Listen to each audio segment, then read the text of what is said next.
Episode 28. Confused. I hurriedly rushed in as soon as Michael parked his car. I only left him with an explanation that my boss is here.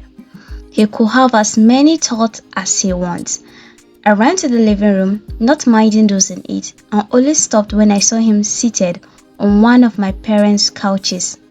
He wore his best smile and a finely tailored fashionable shirt that way.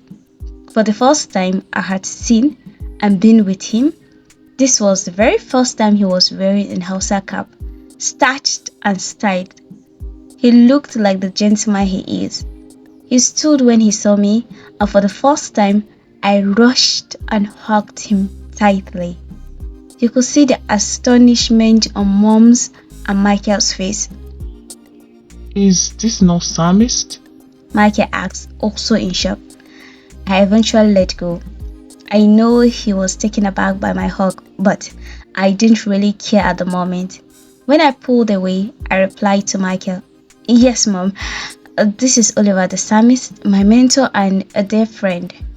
I paused and then looked at him. "Sir, meet my mom and my friend Michael, who is a doctor." Pleasure meeting you in person, Mara. The first time was on Ella's wallpaper, and thank you for your warm hospitality. I see where Ella gets her potential. I didn't even know he noticed my wallpaper. This man. Trust Mom, she had already served him a banquet. I don't even know how she knows him, but she had welcomed him openly to her house. Sure, it's Christmas, she will say if asked. "What brought you to Zurisa?" I finally questioned. Just passing by.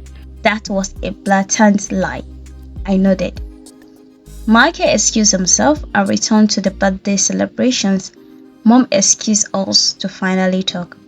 "But why exactly are you far from home on New Year's Day?" I wasn't going to give up just yet. You look stunning, by the way. He smiled, knowing fully well what he was doing.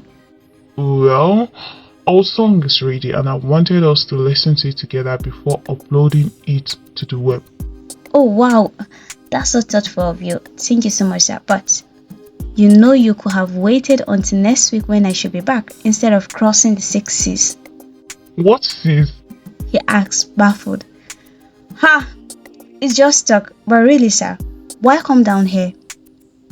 I came to see you and to apologize in person. Moreover, I forgot to give you my Christmas present, so I decided to be the Santa Claus and fly down here to give it to you myself. This man will really be a good lawyer if given the chance. Direct, correct, having several answers. I wasn't going to push it anymore. Can you help me get the gifts from my car? Yes, sir, of course. I followed him to the car, wondering if he had traveled down from Lagos with this car, although I have never seen him with this car before. "Sir, did you drive all the way here?" I was curious as we arrived at the car. No, I took a flight to the state capital. I had a few contacts and I asked for a car. He explained. Okay.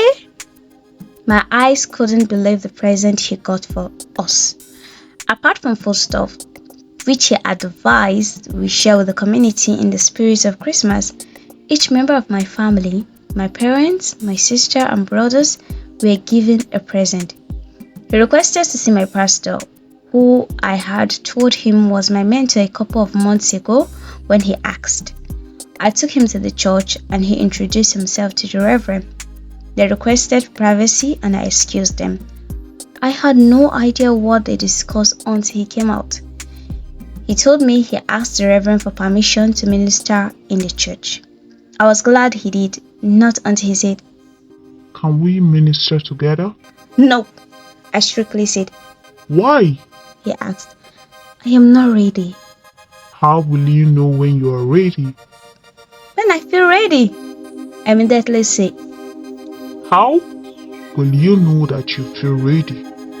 He was about to use that blackmail method, but not this time. I wasn't going to let him. You know, we don't always have everything the way we please it or want it.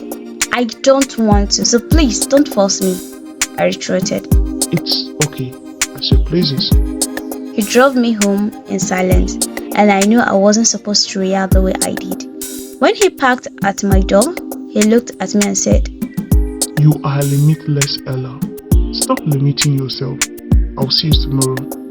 I opened the door without saying as much as thank you, and I walked to my room and shut the door. I wasn't used to being pushed into things I don't want to do. He was doing just that, and although it was for my own good, I didn't find myself appreciating it. Michael called a few minutes ago to ask about my day and what exactly was between Psalmist and me. I know he felt threatened, as I would have, but right at this moment, I too can't explain what is happening to me. Here is Psalmist, the man behind the prophecy, traveling across regions to get to me. He need not say it, but I know there is something going on in his mind. On the other side, Jay is the exact copy of the kind of man I had described to God, presented to me. He has also defined the future behind our friendship, but I can't say the same about Psalmist. Presented before me are two good husband materials, and for the first time in my ideological and spiritual knowledge, I feel confused.